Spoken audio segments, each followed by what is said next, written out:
The year is 1706. Europe is engulfed in war. In the frozen heart of Poland, two armies prepare to clash. The fate of nations hangs in the balance. They are locked in a struggle for supremacy. This is the Great Northern War. On one side stands the Swedish army. They are known for their ferocity and discipline. Leading them is General Carl Gustav Rehnskiöld, a brilliant and ruthless tactician. He is the trusted lieutenant of King Charles XII, the young but fearless Lion of the North. On the other side lies the combined might of Saxony and Russia. They vastly outnumber the Swedes. Their ranks are filled with seasoned soldiers and ambitious officers. They are confident of victory. They seek to crush the Swedish army and divide its spoils. The stage is set for a confrontation that will echo through history. This is the Battle of Fraustadt. King Charles XII of Sweden was a warrior king. He was bold, decisive, and utterly fearless. He had ascended to the throne at a young age after the sudden death of his father. Faced with a coalition of enemies, he chose to fight. He led his army from victory to victory, earning the awe of his men and the fear of his enemies. General Rehnskiöld was his trusted right hand. He was a master of battlefield tactics. He was known for his calm demeanor and unflinching courage. He had served Charles XII faithfully. He was instrumental in several key victories. Together they formed a formidable partnership.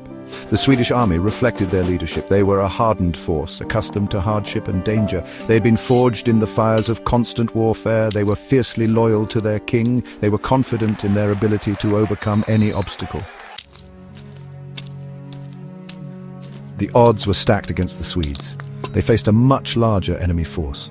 The Russo-Saxon army outnumbered them 2-1. The Allied army had more cannons. They had more supplies. On paper, it seemed like an unwinnable battle.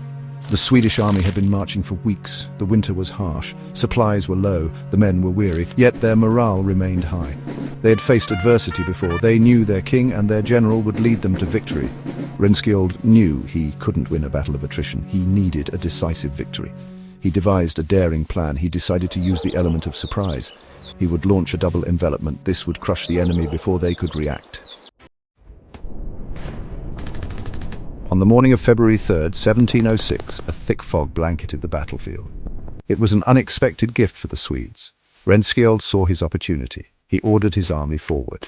They moved swiftly and silently, shrouded by the fog. The Russo-Saxon army was caught completely off guard. They had not expected an attack in such conditions. They were disorganized and unprepared. The Swedish cavalry, led by the fearless Rehnskiöld himself, smashed into the enemy flanks. The Allied lines crumbled under the ferocity of the Swedish assault. The fog, which had initially concealed the Swedish advance, now worked against the Russo-Saxons. It created confusion. It sowed panic in their ranks. They were unable to discern friend from foe. The battle raged for hours. The snow-covered ground turned crimson with blood. Despite their initial disarray, the Russo-Saxons fought bravely, but the Swedish onslaught was relentless. Rehnskiöld's double envelopment strategy worked to perfection. The Russo-Saxon army was surrounded. The battle ended in a decisive Swedish victory. Thousands of Russo-Saxon soldiers lay dead or wounded on the battlefield. The Swedes had captured their artillery and baggage train. It was a stunning victory against overwhelming odds. The Battle of Fraustadt would cement Sweden's reputation as a military superpower. It would solidify Rehnskiöld's place as one of history's greatest tactical minds.